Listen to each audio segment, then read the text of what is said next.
Hey everybody, Breakthrough Health and Life Coach Glenn Hattem here with the 1% Podcast, and my guest today is Amanda Fletcher-Rice of Conscious Pilates, and we're going to talk today a little bit about her story and how she got involved with Pilates and has become one of the, most recognized superstars in the Denver metro area, and has been really making a big difference in people's lives with her teachings and her incredible team. So I'm excited about this conversation today because I firsthand have been able to have an incredible experience and some incredible results in my life. But what I get to hear from the other folks that get to participate, it's having an incredible impact in theirs as well. But let's see where it started from and hear a little bit about that story and also where they're going these days. So welcome. Thank you. Welcome. Happy to be here. I would have you here actually in the studio. Yeah, it's such a beautiful space here, and I like to dive in and kind of like go back in time first and figure out where this all began. We can go all the way back to your childhood, and then we'll time travel forward to like where we are today and what's coming up in the future here, because there's a lot of great things on the just on the forefront here. So. Cool. Well, I've always been an athlete. More seriously, got into running long distance when I was in middle school, high school, even in college. I ran on the cross country team, and then had an unfortunate accident in college skiing and ended up with multiple knee surgeries and had to stop running. In fact, I still can't run, and it sort of just left this void. What do I do with my energy? You know, I'm a movement person. Yeah, and you've wound up that athleticism to the nth degree, and now I'm assuming running. I'm a big runner. I mean, the weather's so gorgeous here. If you don't like the weather, wait 15 minutes is the theme here in Colorado. Well, it's a gorgeous day, and I'm going to run around Wash Park after this because I love running. But for you, I can imagine being completely derailed from that vision that you were on. Exactly. It really just left me with a lot of just anxiety and just, what do I do with myself, that feeling. But for months, and when it was fresh surgery, you're going through the ups and downs, you're healing, you're recovering. I had a lot of great physical therapy appointments, but then I had nothing left to do after that. But lucky for me, the silver lining is Pilates. I was getting, they had some of these machines at my physical therapy offices in Colorado and California. I was living in both places after college, young 20s and stuff. So I was laying down on these machines doing really controlled rehab leg exercises and other things. And they had a way you could take classes and not just which joint of yours needed some love and repair. So I was like, oh my gosh, this actually filled that void. Where running, it's almost the opposite of running. It's like, for me, running is so mind clearing because you don't have to think, do this with my leg. You just get into it. You just can almost empty your thoughts or focus on one thing creatively because you don't have to focus on other than don't trip over something, right? Or this is more mindful, kind of like rock climbing, or your daughter that does gymnastics. It's very, very engaging. So in an opposite way, I was able to focus, the stress relief, endorphin building in a completely different way and fill that void from running. And that was 20 some years ago. Well into 20 years ago. So I'm assuming you kind of bumped into, this is working for me in my life. I'm working with other professionals that this is a career for them. And you started seeing, I guess, the kind of like the history of Pilates and where it was going in the industry, and the opportunities started to maybe share a little bit about how the opportunities maybe came about and how you kind of maybe bumped into the first certification and because I'm assuming things have changed a little bit in the industry since. Oh, the industry is booming. It's on fire right now, and it's become a household name. Pilates has. I feel like it's just not going away. To answer your question, I started on the path of, I have a business degree. We'll start there. Okay. And I was doing a lot of finance computer jobs, and I was finding myself very miserable doing that, and connected the dots there with the physical therapy Pilates, and yes, I could do this, but I almost went into nutrition instead. So I'm a little bit dangerous with my nutrition knowledge, but it's not as my primary profession. So just health and wellness in general. And the Pilates piece of it, I found some amazing teachers. I was living in Connecticut at this point in my life and did all of my training, and they quickly said, hey, we think you're a good teacher. Do you want to become an instructor trainer and work with us to help teach the teachers? And I'm still doing that. So they're sort of two sides of the coin with it professionally for me, and we can't train instructors fast enough right now for how much Pilates is growing. No, is that because are there some like famous celebrity bodies that are being built these days? Like who are some of the folks that are, you know, like I don't know if it's the Gwyneth Paltrow's or who are the folks that are? It's all of them. Like, Jennifer Aniston. It's all of the women in Hollywood really. But the most recent one was Reba McEntire. Someone's hair aging body still looking the way it does and moving the way it does. On the Voice, Pilates my client Caitlin Quisenberry was just on the Voice and partnered with Reba on the Voice here recently. Love that. Yeah, she's here out of Colorado. So. Yeah. So that's the most recent one that I've heard of as far as celebrities, but it's all sports professionals too. Both, you know. So it's not necessarily the most stunning current person, but how people are staying durable throughout the years in those industries, and then I guess men are taking. You had mentioned a great percentage of your clientele that comes to the doors are men. So why are men being so attracted to this? Because when I first started doing some stuff with you, I was like, what are we doing here? This is kind of this is chick stuff, funky. maybe. This is funky, Yeah, like, so my body doesn't move this way. What are you asking me? So you must be getting a lot of athletes with injuries or their bodies can't do those kind of explosive demands, but their bodies are getting better than they were before. That's it. It's like Pilates is the cross training for life. You want to be good at anything, not just when you've already had an injury, the way I was bumped into this, as to use your terms, when I fell into Pilates, was first introduced. There are no Pilates Olympics, right? So it's more like we're doing this to do everything else in our lives better and to continue doing them. And that's what I'm finding, 18 years into my career with this. My clients don't stop doing Pilates as long as they've got the time and the money to do it, and it's becoming more accessible and affordable in the group setting than it ever was in the beginning when it was more small private lesson only, and then groups started in more of a luxury. Right now it's a household name. There are, I don't know, we're in Washington Park, Denver. There might be 7 or 8 Pilates studios within a couple mile radius of right here. I mean, this is it's really booming. There are definitely different levels and different focuses, and it's evolved a lot since I think we knew each other even a decade ago. Pilates, when we were both at Pure Vita, I was training the owner Jay there, and you were upstairs, and it was a luxury service at a very, it was kind of like the Studio 54 of gyms in across from you and Marcus there in the Cherry Creek Mall. But now it's starting to catch on, so it's not that it's dropped down levels, it's become more accessible. Yes, that's when I said that household name thing and the accessibility exactly has has regulated some of the pricing, and it's more accessible. You can still the equipment used to be very expensive, very hard to acquire, and then finding talented Pilates instructors. But now there's a lot of actually talented people coming into the industry, so there's opportunities for folks out there who are curious about, hey, this actually could be a pretty good gig, and really complementary to not just doing the work for yourself, but also being able to share it with others. Well, exactly. Because it's multifaceted. There's a lot to it. So, like, you're probably still learning, even though you're teaching, you're still learning. There's new apparatus, new thought processes, and how things can be moved with the technology. Because I guess how did it originate? Anyway, for those who don't know much about Joseph Pilates. Right. It didn't originate in Hollywood or in Malibu, as some people think when they were first starting to hear about some celebrities doing it. No, quite the opposite. So Joseph Pilates was a boxer and a gymnast, and he was just kind of a gruff, kind of personality, the story goes. And he started, he was in an internment camp during World War II, actually, on the Isle of Man, and it was during the last pandemic, so he got to live through one as well. But he was finding people coming back injured from war, and he would have them in the hospital bed, and he would just screw a spring to the wall. Basically, these reformers and Cadillac, the bigger piece in the back, are these towers. You came back with missing limbs. That didn't mean you're off the hook for life, just, wheelchair bound. We're going to work the rest of your body the best way that we can.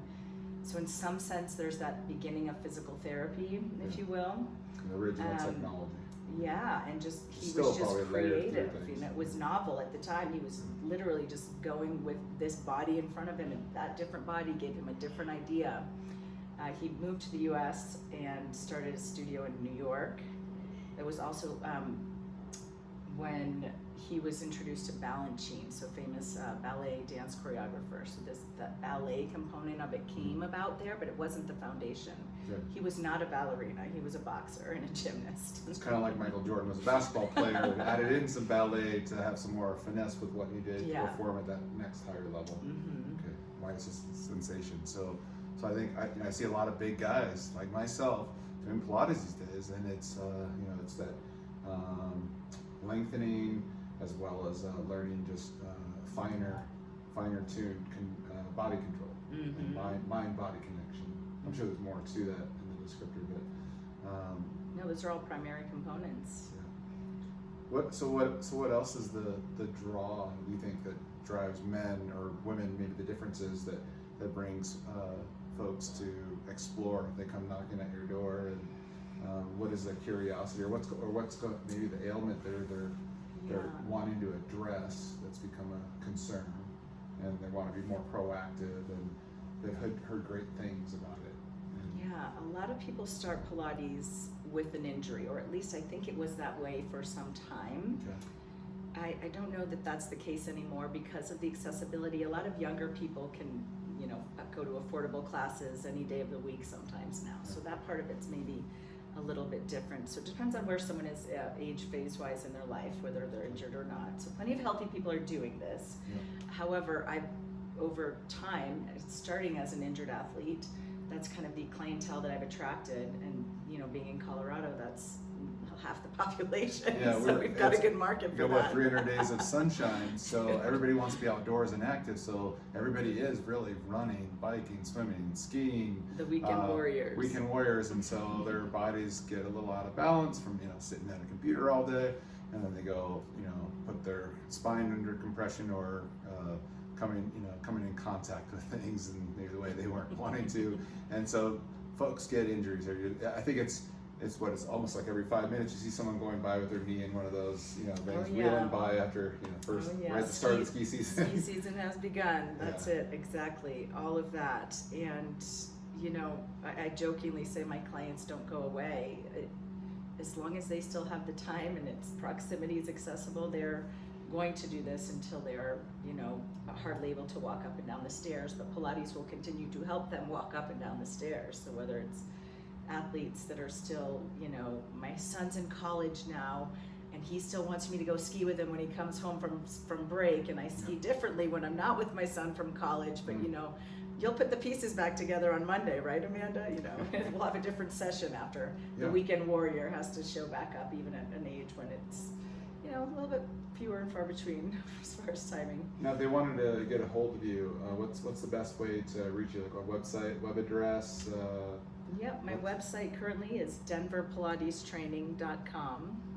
So denverpilatestraining.com, and there's all the info there. And then if someone was just wanting to know a little bit more about Pilates, I know there's probably some content on your website, but what are some of the great resources out there for someone just curious and exploring how Pilates can be used in multiple different directions? It's midnight and I want to do my own, can't sleep, and I'm thinking Pilates might be my thing for the new year. Yeah, good. It's a good question. So what you mentioned before were some of the key benefits of Pilates, right? So working like smaller muscles, rehab type stuff, which is also preventing injuries potentially, and the flexibility component, right? So mobility, flexibility, but I would say Pilates is neuromuscular strength training. You mentioned the mind-body component. So there's breathing with the movement, similar to Tai Chi or yoga. Breath is so important because it's getting the correct coordination of every muscle kind of in the right order, engaging. Yeah, and oxygenating every fiber, every cell, not just the muscles, all of it. Yeah, effectively and efficiently. And so the science and the anatomy really, proves that the movement, the stuff that Joseph Pilates didn't have access to, it's all just, he was sort of genius ahead of his time in some ways, because now a lot of the science and even the medical field is, this is great for all of these things, and that's where the physical therapy component is. I've been working with some of the neuro PTs at Craig Hospital, and it could be all the way to wheelchair bound people with spinal cord injuries who need Okay. help getting on and off of the equipment, who can do things, move their bodies in ways using the resistance and the equipment in a supported, safe way that they Right. wouldn't be unable to be doing Right. otherwise. So facilitating something as specific as that, and very different than yoga too. I mean, there is modified yoga, but there becomes a time when people have a hard time as they age getting on and off of the floor, and you can definitely use props, but the difference here is these machines create different surfaces and spring resistance, so we can make almost any part of your body activate, whether you've got a lot of control over it before that moment in time or not. So you can really get that neuro component to fire up as well. I'm almost imagining kind of like with robotics nowadays, you see someone who's in a wheelchair and they get into these robotic legs and they're now in this zone where they never, all of a sudden they're in this altitude and in this spatial experience that they couldn't be in. So It's the brain's experiencing that, right? For real in Yeah. that situation. Yeah. So I'm it's assuming that's kind of like you're providing that type of container for someone. as well. exactly. And then the flexibility component of it, hands down, but it's not a hang out and stretch and hold this More position. dynamic. It's always dynamic. So we're shortening a muscle to move the carriage out, for example, and then we're lengthening the muscle to control it. Otherwise, these springs will boss you around. Unless you're a large person, Yeah. it can Oh, no, really they're still boss you sensitive. around. They Yeah, have yeah. bossed you around. Yeah, We've got I've photos. gotten We've got bossed. proof. The boss got bossed. So Yeah. it's always controlling the lengthening phase of muscle work, and sometimes that just feels like, oh, I need to think or slow down. So there's the neuro, but sometimes the brain perceives that as a stretch. We're lowering and lifting the heels underneath the foot bar, for example. It's a calf raise, but we're not hanging out. We're lengthening the muscles and including the Achilles tendon, and then we're shortening it along with all the fascial lines and components where everything attaches. So there's true joint integrity. Yeah. Which you often don't get in the gym when you're just really hyper focused on the concentric motion. And so a lot of people are kind of sloppily working on jerking the weight and dropping the weight. And I attribute even a lot of my strength and my capacity. So I used to be a big, heavy bench presser guy, but I think I was also very tuned in with a lot of cable work, which required a lot of intricate muscle fibers, firing and stability and mindfulness. And because I strengthened from like the bottom up, I was had a lot more stability versus most of the guys I know blew their shoulders out by a certain age from all the heavy lifting and imbalanced muscular Right, development. not working a rotator cuff, strength and stability. And they were just doing bulk movements versus muscles Exactly. where everybody had to show up for the job, so to speak. Yeah, and that's one thing that Pilates is excellent at, and that's why it's so almost medical in so many scenarios, because all levels and layers of muscles have to participate and show up, and there's just so much fine tuning, and most of it's based around the spine, but all of the joints in the body. And so yeah, really it's about the integrity of strengthening all layers, levels, you could say it either way, of muscles at every joint throughout the body. Now how complementary, if someone say, well, I've got my regimen, I've got all the things I do, how complementary do you see with some of your clients or with different populations where there are very creative ways to incorporate this in? So even not just necessarily the weekend warrior, but someone who's like, hey, I've already got my so many days in the gym or running or biking and skiing, how it just kind of folds into one's repertoire. Yeah, it would be a strength training day. Okay. That I guess if I had to put it into strength training or more gym terms, it would be a light recovery core day, I would say, if I had to put it in those words. So very hyper, a little bit more active than just an active recovery, but like really much engaged. more active. It is strength training, right? And we do work the beach muscles too, right? Yeah. We do still, which is why, especially for females, that's the attraction, is the way the muscles build. And get a nice burn. Right, absolutely. And get that full length tone versus kind of like the more the over-compressed, bulky CrossFit maybe. Exactly. So a little bit different type of density and tone. So still developing a certain level of, so that I think the females are wanting a kind of a feminine look. Exactly, and the aesthetic. Lengthened aesthetic. What about the guys? What about the guy who's like, it's kind of hulking things? Beauty and the Beast we're going for here. So Yeah. what's the beast want? Yeah. It truly is the ultimate in cross training in life for all of the men that I work with that do whatever else that they do, whether it's, you know, training because they like boxing, gym workouts in general, fitness wise, the skiing, the biking, the triathletes, all of it. It's just to be better at those things, to be stronger in the core, more flexible and mobile in all the joints and muscles, if that's the goal.